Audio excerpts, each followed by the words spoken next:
Hello, students. This is Sumaya, and today we are starting the new topic that is called nutrition in human being. I have told you in heterotrophic nutrition there are three types of nutrition: saprophytic, holozoic and parasitic nutrition.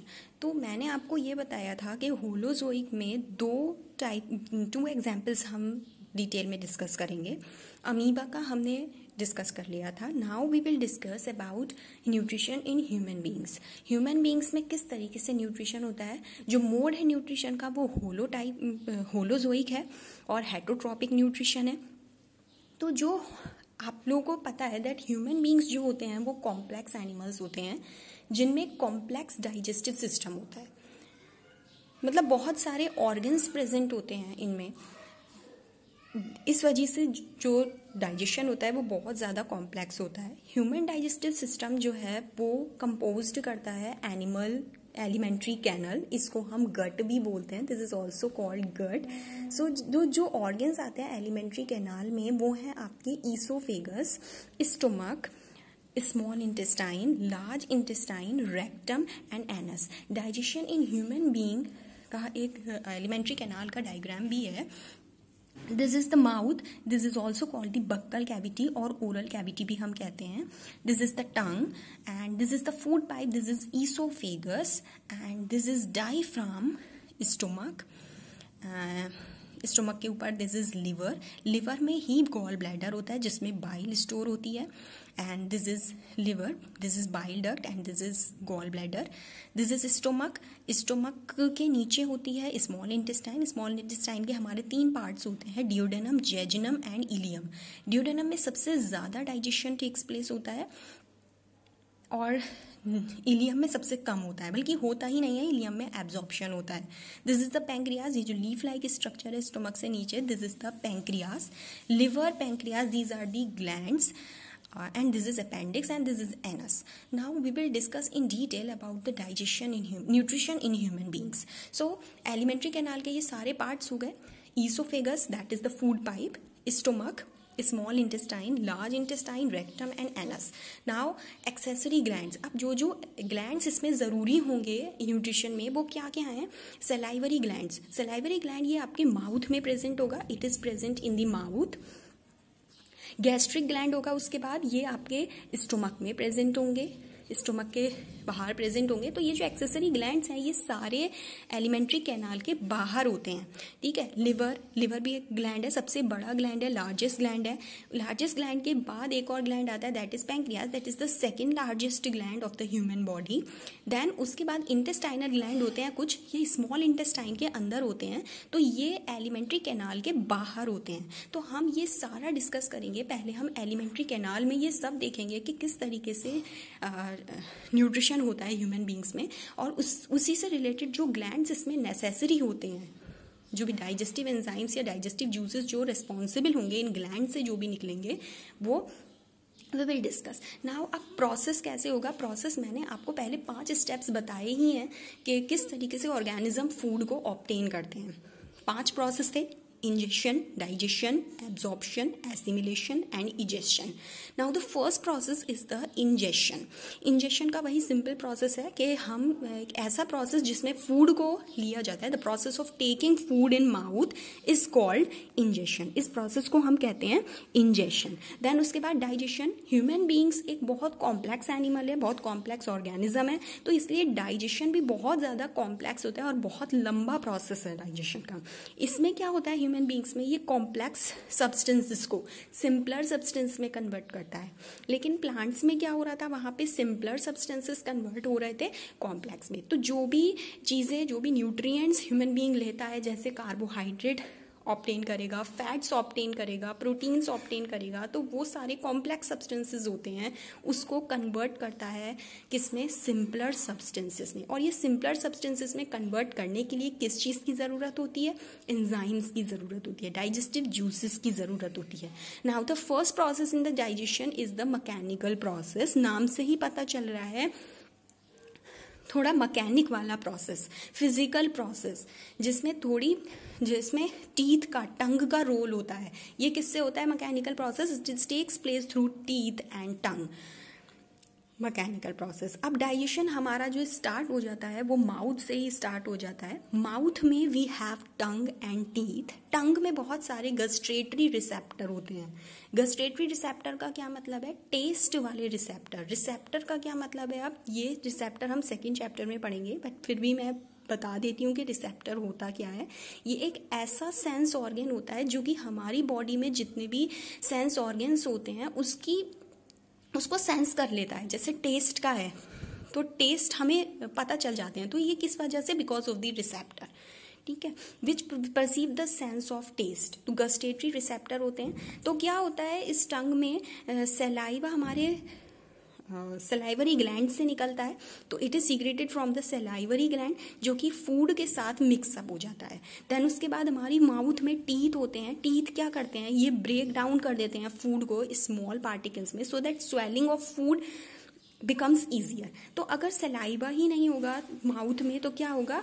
हम swallow नहीं कर पाएंगे food को आसानी से। तो ये जो सलाइवा होता है ये बहुत ज़रूरी होता है हमारे माउथ में। It is secreted from the salivary gland. तो अब टीथ से ही हमें पता चल रहा है कि टीथ जो है वो एक मैकेनिक का काम कर रहे हैं, एक फिजिकल का काम कर रहे हैं, फिजिकल का काम कर रहे हैं कि उसको ब्रेक डाउन कर रहे हैं। अब टीथ हमारी बॉडी में 4 टाइप्स के होते हैं। These are the permanent teeth की बात कर रहे हैं। Incisor, canine, premolar and molar. Question आता है, डेंटल फॉर्मूला आता है। इंसिसर यूज होते हैं आपके फूड को कट करने में। कैनाइन यूज होते हैं आपके जो हार्ड सब्सटेंस होते हैं उसको क्रैक करने में। प्री मोलर यूज होते हैं आपको कोर्स ग्राइंडिंग, जो फूड होता है उस जो मोटा वाला होता है उसको ग्राइंड करने में। और जो मोलर होते हैं उसको और फाइन बनाने में, फूड को और फाइन ग्राइंड करने में यूज होते हैं molars. So the dental formula जो होता है एडल्ट ह्यूमन बीइंग का वो होता है 2 1 2 3 2 1 2 3।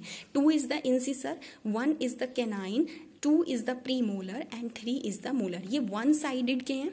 वन साइड में आप देखेंगे तो ये 16 बैठेंगे, तो 16 और एक साइड के और 16, that is overall is 32। This is the dental formula of the teeth, ठीक है।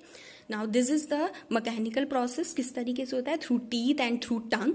अब सलाइवरी ग्लैंड की बात आती है। अब माउथ से क्या रिलीज होगा? सलाइवा। और ये कौन सीक्रेट करेगा? Salivary gland. तो सलाइवा और प्लस म्यूकस, ये क्या करता है? म्यूकस एक ऐसा सब्सटेंस होता है जो फूड को स्लिपरी बनाता है। सलाइवा और म्यूकस दोनों ही क्या करते हैं? ये फूड को स्लिपरी बनाते हैं, which makes it easy to swallow the food, ताकि फूड आसानी से अंदर चला जाए। This is the function of the saliva. Salivary glands में, सलाइवा में बहुत सारे एंजाइम होते हैं। उस एंजाइम का नाम है सलाइवरी अमाइलेज, जो कि बहुत इंपॉर्टेंट है। और टाइलिन भी हम इसको कहते हैं, पी साइलेंट रहता है। डाइजेस्ट करता है ये स्टार्च को। स्टार्च एक कॉम्प्लेक्स सब्सटेंस है, कन्वर्ट करता है सुक्रोज में। ये वर्क जो है ये सारा हमारा माउथ में ही होता है। तो कौन रिस्पॉन्सिबल होता है यहाँ पर? स्टार्च को कन्वर्ट करता है सुक्रोज में। कौन करता है? Salivary amylase. Salivary amylase is the enzyme which is released from the salivary glands. Then वो बात हो गई थी हमारी माउथ की। माउथ में हमारे टंग और टीथ होते हैं। उसके बाद माउथ के बाद हमारी होती है, दिस इज माउथ में हमने पढ़ लिया था, this is the buccal cavity. Tongue और टीथ होते हैं। उसके बाद एक फूड पाइप होता है, दैट इज कॉल्ड ईसोफेगस। ये ईसोफेगस क्या करता है? It takes the food from the mouth to the stomach. Stomach तक लेकर जाता है ये फूड ईसोफेगस। किसके थ्रू? एक मूवमेंट होता है जिसे हम कहते हैं पेरिस्टल्टिक मूवमेंट।